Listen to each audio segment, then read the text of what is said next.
It's a big weekend for the African continent. Let's discuss further. We're joined by SABC News correspondent Ishan Garg, who's been attending the G20 summit in India. He's live from New Delhi. Tell us more about what the Indian Prime Minister has been saying. He, of course, is the chair of the G20 at the moment, and what others have been saying about the importance of this moment. Well, it's indeed a huge moment, and one that India and South Africa had jointly battled for a very long time. This had been a matter of negotiations for several months now.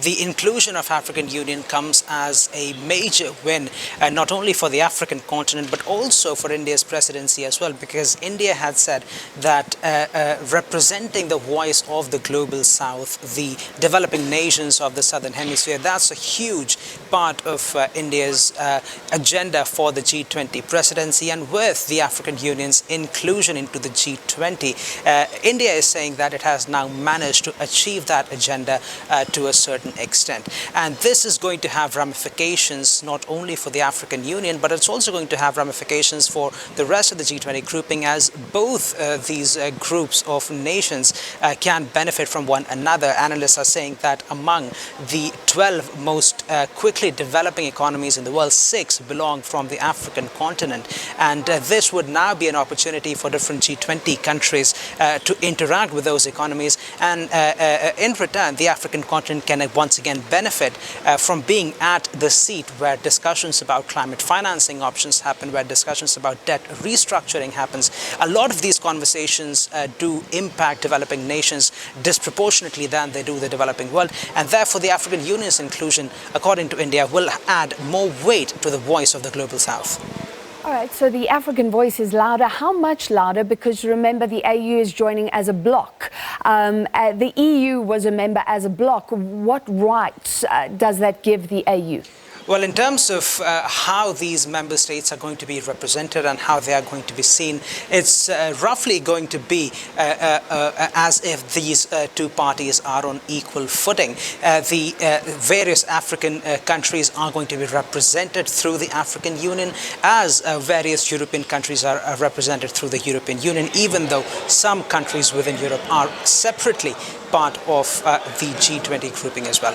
So as far as that comparison goes, the African Union is now going to have the same kind of say at the table, the same kind of participation at the table when it comes to the G20 agenda as any other member in this grouping.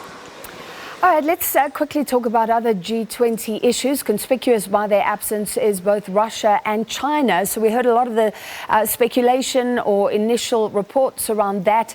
What rationale has been put forward formally at this discussion, and has the war come up yet? Well, the war in Ukraine was certainly a part of the discussions, and the joint declaration of the G20 countries has now come out. It mentions the war in Ukraine. It mentions the impact, the negative impact specifically it has had on the global supply chains, on the global economy, on food security around the world. But the declaration so far has not mentioned Russia as the aggressor. This is something the declaration, especially the paragraphs around Ukraine, that India says were topics of fierce negotiations that lasted for days, and there were reports earlier saying that the Western nations were trying to push for more aggressive language condemning the war that Russia and China were not perhaps comfortable with. But India says that the ability to bring these countries together and to have consensus on this joint document is a big win for the country. It's something that had not yet happened under India's presidency during other meetings that had happened as part of G20's agenda. So Ukraine, Russia's war, certainly a major subject in these discussions. It's unclear rather right now why President Vladimir Putin and President Xi Jinping of China have not attended that summit, but some of the analysts are speculating that China and India, because of their frosty bilateral relationships, that's perhaps why President Xi might have skipped this summit. As for President Vladimir Putin, it's not clear, but it may have something to do with his warrant of arrest that's out from international institutions. That's analysts say why perhaps he's not made a trip to India for the summit.